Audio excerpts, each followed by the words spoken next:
চট্টগ্রামে সাংবাদিক পরিচয় দিয়ে গেস্ট হাউসে ঢুকে তল্লাশি ও চাঁদাবাজির ঘটনায় এক ব্যক্তি পুলিশের হাতে গ্রেফতার হয়েছেন।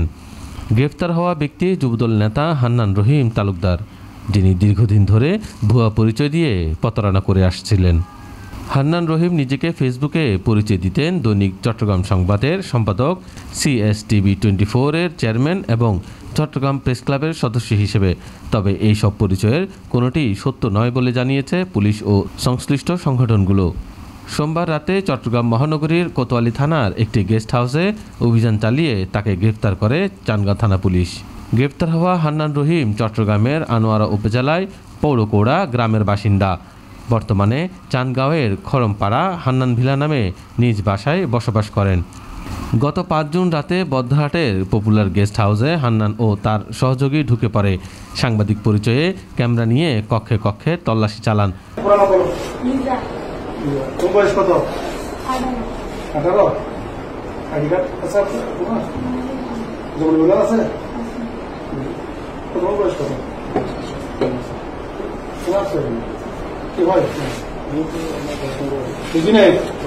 গার্লফ্রেন্ড নিয়ে আসছো বেড়াতে?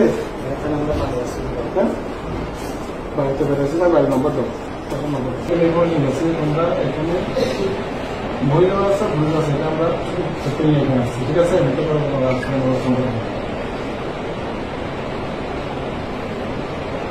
প্রশ্ন ছোড়েন অতিথিদের উদ্দেশ্যে, আপনারা সত্যি স্বামী স্ত্রী তো? এমন প্রশ্নে অনেকে বিব্রত ও আতঙ্কিত হয়ে পড়েন।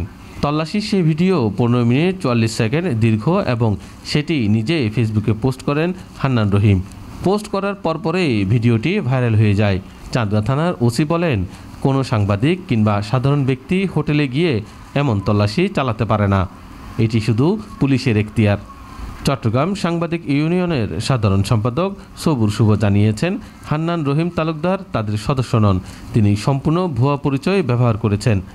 সামাজিক মাধ্যমে ছড়িয়ে পড়া ছবিতে দেখা গেছে হান্নান রহিম বিএনপি ও যুবদল নেতাদের সঙ্গে মঞ্চে বা ব্যানারে অবস্থান করছেন। নিজেকে চট্টগ্রাম দক্ষিণ জেলা যুবদলের সদস্য সচিব প্রার্থী বলেও দাবি করেছেন তিনি।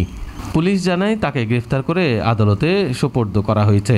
তার বিরুদ্ধে আরও চাঁদাবাজি ও প্রতারণার অভিযোগ রয়েছে, সেগুলো তদন্তের আওতায় আনা হচ্ছে। সাংবাদিকতার নাম ব্যবহার করে প্রতারণার এমন ঘটনায় প্রশ্ন উঠছে। আইনশৃঙ্খলা বাহিনী জানিয়েছে, এই বিষয়ে আরও কঠোর নজরদারি ও ব্যবস্থা নেওয়া হবে।